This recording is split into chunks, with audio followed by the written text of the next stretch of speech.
A zároveň sa chcem teda Petra Pellegriniho aj opýtať, či teda ho nejako nevyrušujú napríklad slova nejakých proruských extrémistov, nazývaných brat za brata, ktorí vyhlásili teda, že idú zakladať partizánske bunky s cieľom očisty Slovenska. Počiarkujem slovo očisty. Očisty Slovenska. Myslíte si, že títo proruskí trolovia alebo extrémisti idú zametať Slovensko od špakov? Alebo od náhodou nie nepohodlných ľudí? Som si dovolila upriamiť pozornosť na niečo úplne iné, čomu by sa mala venovať Slovenská informačná služba. Lebo to rovnako ukazuje, že Slovenská informačná služba sa tu zjavne nevenuje tomu, čomu by mala. Ja som nič nepočula ohľadom momentálnej aktivity brat za brata, o ktorej vieme, že sa vlastne deje po celom Slovensku. Ja môžem povedať ako bývalá ministerka, že to bol práve človek, ktorý sympatizoval s bratom za brata, že sa mi priamo v detskom centre vyhrážal fyzickou likvidáciou. Tak teraz táto organizácia vlastne sa nám tu aktivizuje po celom Slovensku. Je zrejme to, čo o nej vieme, že má vo svojom vienku destabilizovať vlastne pomery tohto štátu, ale k tomu sme sa teda nedozvedeli nič. Tak čomu sa venuje Slovenská informačná služba? Так выглядят 350 тысяч подписей недовольных словаков. Это их петиция за отмену антироссийских санкций. За петициou stojí Matúš Aleksa, vodca proruského spolku Brat za brata. Мы видим, как словацкий народ страдает от этих санкций. Informuje, že zakladá partizánske skupiny. Tu sú bunky, ktoré sú aktivizované, sú jednoznačne proti zájmom Slovenskej republiky.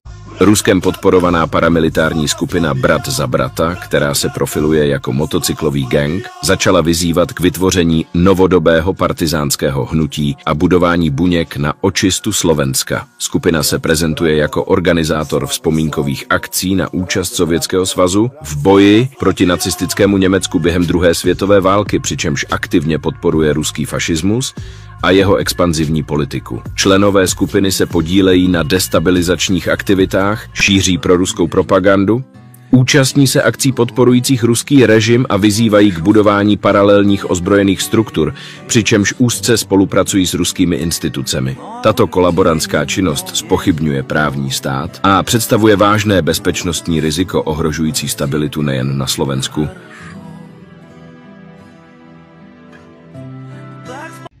Priatelia, čelíme rôznym útokom, nielen my, ale aj vy. A prečo?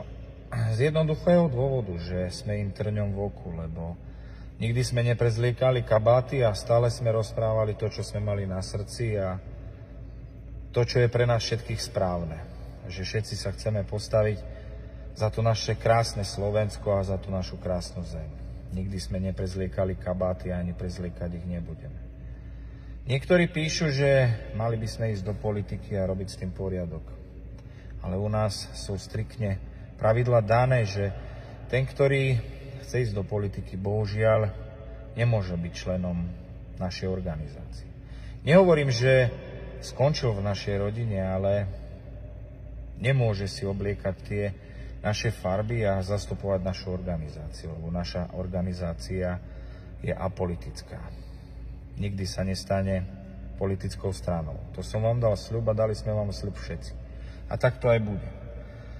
Takže jednoduché vysvetlenie, že ten, ktorý bude chcieť ísť do politiky, bohužiaľ musí naše rady opustiť. Ale nie o tom. Ja som chcel najmä rozprávať o útokoch na nás, na vás, na nás všetkých. Že prečo?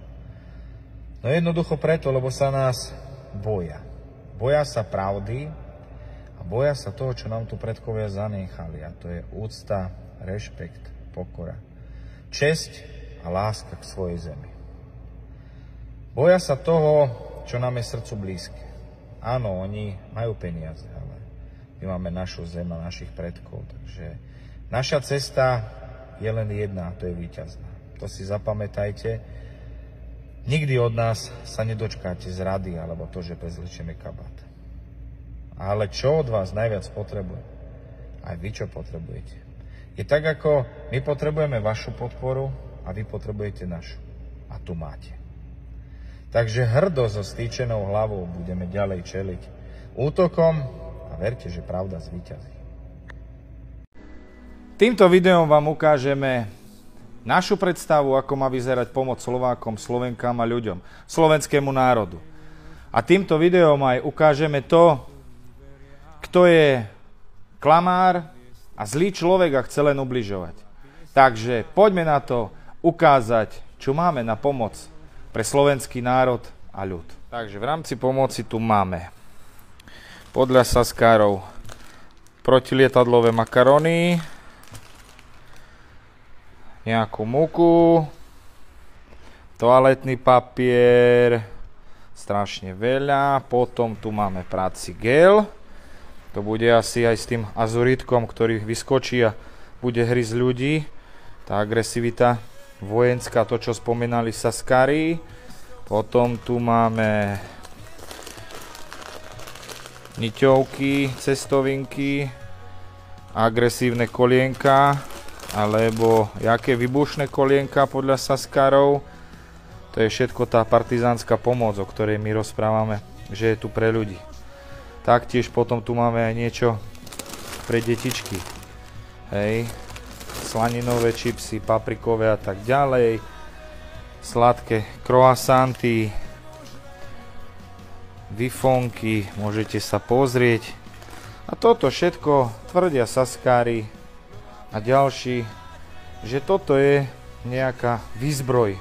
Tak ako som povedal, protilietadlové makaróny, špagety, cestoviny, niťovky, kolienka, práci prášok, toaletný papier, múka, všetko v veľkom množstve. Ľudia sa zbierajú, pomáhajú a my to začneme rozvážať. Takže kto máte záujem, pripojte sa a priložte ruku k dielu, k partizánskym oddielom na to, aby sme pomohli tým ľuďom, čo to potrebujú a fakt vážne majú problém s tou stravou a tým, že majú problém vôbec prežiť. Všetku tú pomoc máme vo veľkých množstvách, aby sme pomohli čo najviac ľuďom na Slovensku. Taktiež pre niektorých máme aj brikety, olej a tak ďalej. Takže tí, čo šíria, že chceme robiť nejaký prevrat, vidíte, ako dopadli. Sú obyčajní klamári. Tak čo, Saskári, teraz sa ospravedlníte? Alebo chcete naschvál cielene vyplňať čas generálneho prokurátora? Ľudí, ktorí majú mať na starosti najmä ochranu Slovenska a hájiť právo občanov, naschvál im to chcete zaplňať ten čas? Že chcete poukazovať na nás, ktorí sa snažíme ukazovať dobro a tú správnu cestu? Ukázať ľudskosť? No, ukázali ste sa v pravom svetle. Nech sa páči. Teraz si zodpovedajte a spovedajte svoje svedomie, ako len chcete. Naša cesta je len vpred a pomoc nášmu národu. Nie cudziemu, ale nášmu.